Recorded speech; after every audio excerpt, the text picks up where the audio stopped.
For more on this, I'm joined by SABC reporter Nozintombi Miya. Thanks so much for your time on SABC News tonight. What are Alex residents feeling like ahead of Herman Mashaba's visit? Because they've been calling for him to go there for around 2 weeks. Thank you so much, Nzinga. Well, the situation, Alex, is still relatively volatile. You'll recall that the residents in Alex have been asking for Mayor Herman Mashaba to come to Alex and address their concerns and speak to the people and really deal with the nitty-gritty issues.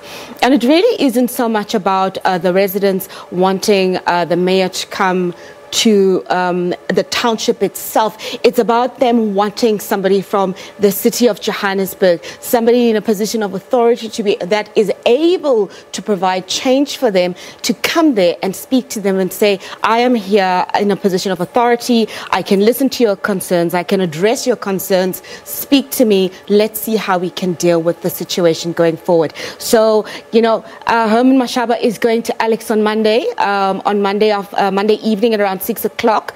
So all the residents of Alex will certainly do a massive turnout in Alex, and they all want to hear what Herman Mashaba said. Why has it taken him over a week to come and speak to the residents? Will he be able to actually effect change with their lives? Will he be able to get rid of the gangsterism, of the crime? Will he be able to start creating youth employment opportunities? Will he be able to get rid of the massive issue around housing?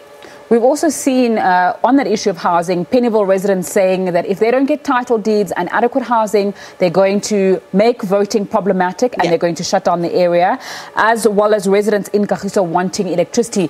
So I have to ask you, as someone who's covered protests and covered the city of Johannesburg and Gauteng over the years, are we seeing an increase in protests ahead of elections, and what's the reason for that?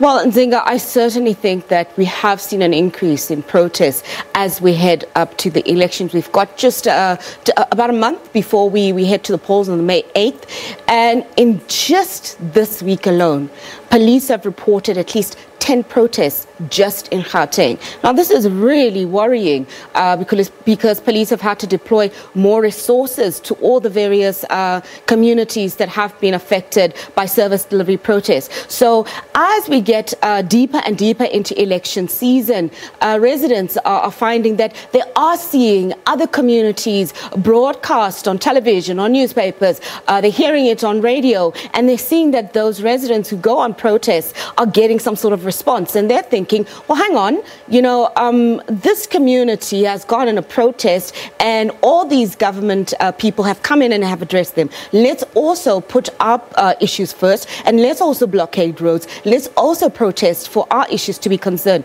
Kagiso, exactly the same issue. The community in Kagiso, Eskom switched off the lights and they blocked off the main road leading into Kagiso. Why? Because they wanted government to hear them, because they believe that government doesn't listen to them if there is no protest. And because it is election season, I think communities feel to a large extent that they're in a position of strength to demand having their issues heard. And they're saying to government, we will vote if you listen to us, if you hear us. So we certainly will be seeing a lot more protests as we head up to elections. And all we can do right now is to make sure that we fairly reflect the issues of these communities, and we hold government to account, and we say, well, in spite of the underlying issue whereby communities are protesting even more because it's election season, what are you doing as government to ensure that you're addressing the root cause of the communities? The biggest issues are